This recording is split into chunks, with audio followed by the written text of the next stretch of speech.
तर आज आपण बनवणार आहोत मुगाच्या डाळीचं फोडणीचं वरण।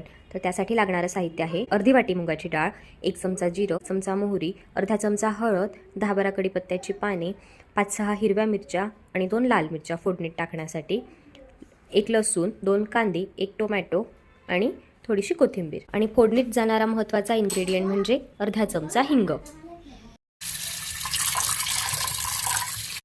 आता या ठिकाणी आपण डाळ स्वच्छ धुवून घेतली आहे आणि त्यात 1 ग्लास एक्स्ट्रा पाणी टाकून ती आपण कुकरला लावून तिच्या 3-4 शिट्ट्या करून घेऊया।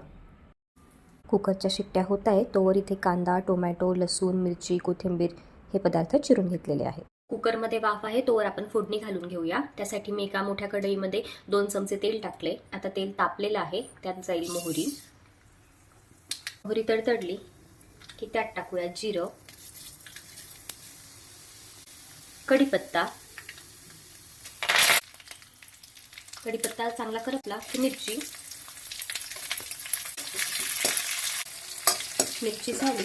आता लसूण घालूया।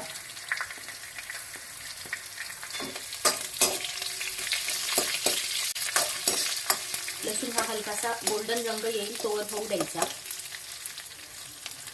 यात आपण लाल मिरच्याही घालूया फोडणीमध्ये, ऑप्शनल आहे। लसूण या ठिकाणी हलकासा गोल्डन झालाय। आता त्यात जाईल हिंग। हिंग टाकून हलवला की लगेच त्यात कांदा घालायचा।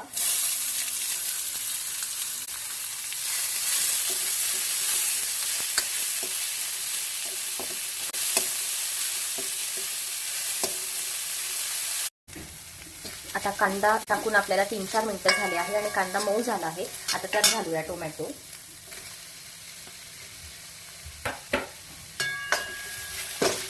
आणि हळद।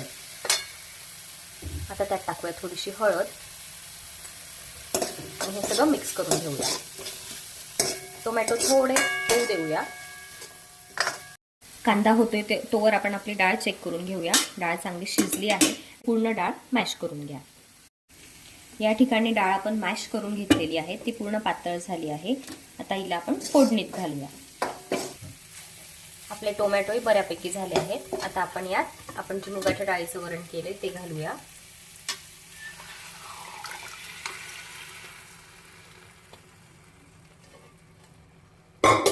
आणि हे सगळे पदार्थ मिक्स करून घेऊया।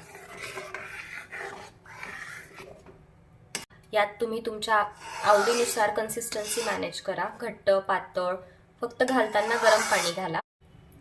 आता हे वरण जरा घट्ट आहे, मी आता यात अर्धा ग्लास गरम पाणी केलेलं आहे आणि ते घालत आहे।